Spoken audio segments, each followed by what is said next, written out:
Kapal Bali Dolphin Cruise 2, yang dikenal sebagai salah satu kapal wisata populer di Bali, menghadapi nasib tragis ketika karam di laut dekat Benoa, meninggalkan bekas luka mendalam di tengah sektor pariwisata daerah tersebut. Peristiwa ini tidak hanya mencuri nyawa 3 wisatawan, tetapi juga memicu perhatian publik dan penguasa untuk meninjau ulang dan memperketat kebijakan keselamatan transportasi laut di Indonesia.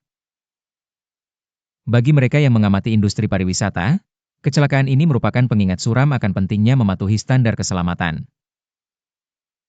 Ketika berita mulai tersebar, sorotan cepat diarahkan pada bagaimana keselamatan dan keamanan seringkali diabaikan demi keuntungan singkat. Kapal ini, seperti banyak kapal wisata lainnya, seringkali dibanjiri oleh pengunjung yang ingin menjajal keindahan Laut Bali, namun jarang yang mempertanyakan standar keselamatan dan perawatan kapal tersebut.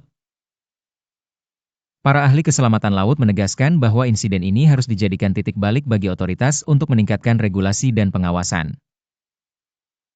Mereka merekomendasikan serangkaian langkah seperti pemeliharaan rutin kapal, pelatihan keselamatan bagi awak kapal, dan perlunya peralatan keselamatan yang memadai.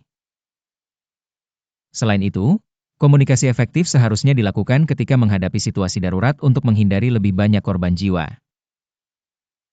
Dari sudut pandang bisnis, perusahaan penyedia jasa wisata laut kini berada di bawah tekanan yang semakin besar untuk memastikan bahwa armada kapal mereka memenuhi standar keselamatan internasional.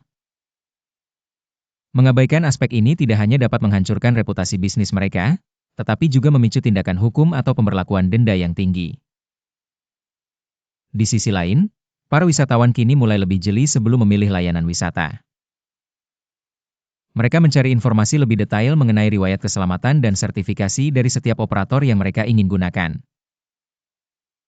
Hal ini menunjukkan perubahan perilaku konsumen yang lebih teredukasi dan berhati-hati dalam memilih layanan wisata. Peristiwa kapal tenggelam ini adalah pengingat pentingnya menjaga keseimbangan antara keuntungan dan keselamatan.